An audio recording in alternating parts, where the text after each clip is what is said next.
Now again, Ray Franz has come before the governing body. His interrogation continues. Martin Petzinger went on to make known his view of the disfellowshipped apostates, saying with strong feeling that they had shown their real attitude by throwing their Watchtower literature into the garbage before leaving.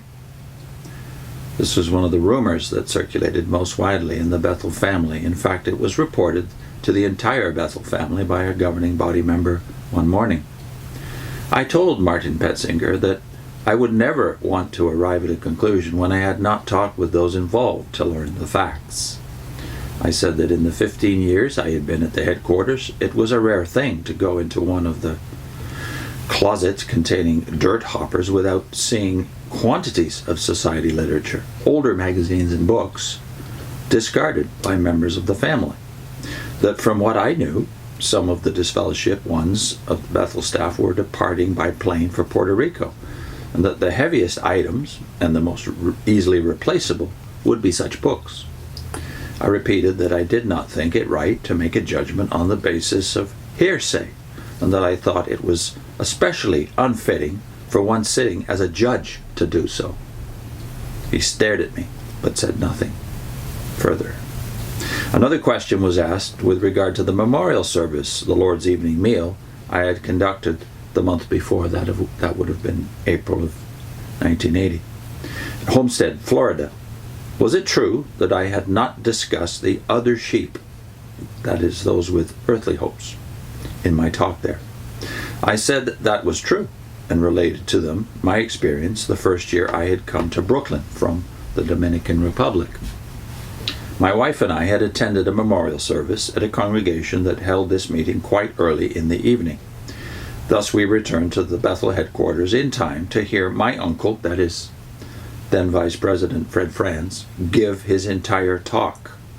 After the talk, we were invited, along with my uncle, to the room of staff member Malcolm Allen.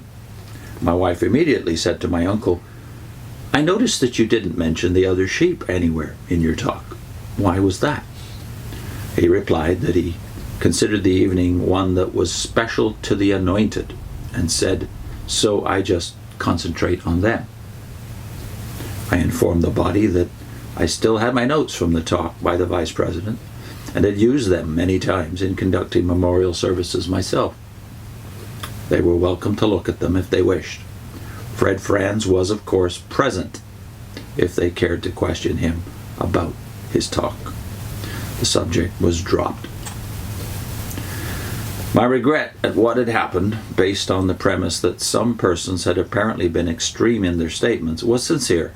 I told the body that if I had been informed, I would still have done all in my power to bring such to a halt. I did not deny that injudiciousness had been shown, nor did I exclude myself in saying this, but I stated that I felt it was wrong to equate what is injudicious with what is malicious. I expressed my respect for and my confidence in the Christian qualities of those I personally knew who had been so viewed and treated. I told them of what I knew of the 30 years of service of Rene Vasquez, his sincere devotion, his unblemished record in Puerto Rico, Spain, and the United States. I also expressed dismay that after having lived and worked with them as fellow body members for so many years, not one of them had seen fit to communicate with me and convey the honest facts as to what was taking place. Chairman Schroeder was the only one to respond. He quickly said, "But Ray, you didn't level completely with us either. You didn't say," in the phone conversation that is, "how you knew about the investigation of the writing department." I replied, "Did you ask me?" "No," was his answer. I said, if you had, I would have told you without hesitation. Ed Dunlap phoned me and mentioned it." Shortly afterward, Carl Klein, another member of the chairman's committee, smilingly acknowledged that we didn't level fully with Ray, and added that if Rene Vasquez had responded to the questions the way Ray did, he would not have been disfellowshipped. Since neither Carl nor any other member of the entire governing body had made any effort to talk with Rene, to attend the first investigative interview held with him, or the first judicial hearing with him, or the appeal hearing with him. They could only judge his responses by the reports passed on to them by those who had carried out such activity for them. How they felt they could judge or compare on such second-hand basis, I did not know. The chairman's committee, which included Carl Klein, had been willing to take the time to meet with accusers, to hear accusations brought, including the adverse testimony given by the Godinez couple and Bonelli, but they had not found the time to talk to a single one of those accused. I hardly find this an exemplary expression of brotherly love, of fellow feeling, or compassion. The majority of those on the body simply sat and listened, asking no questions, making no comments. After 2 or 3 hours, I was too affected emotionally to be aware of the time, I was informed that I could leave the conference room, that they would get in touch with me. I went to my office and waited.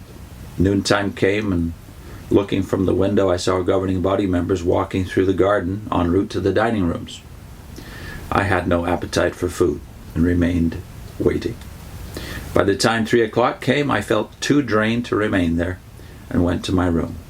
The preceding weeks, the phone conversation with the chairman, and the shock that came on finding out how misleading it had been, the distress expressed in a flow of phone calls from those who were being subjected to intense interrogation and pressure, the rapidity and relentlessness of the disfellowshippings that followed, and most of all, the continued silence on the part of the governing body as to informing me of a single one of the developments in all of this.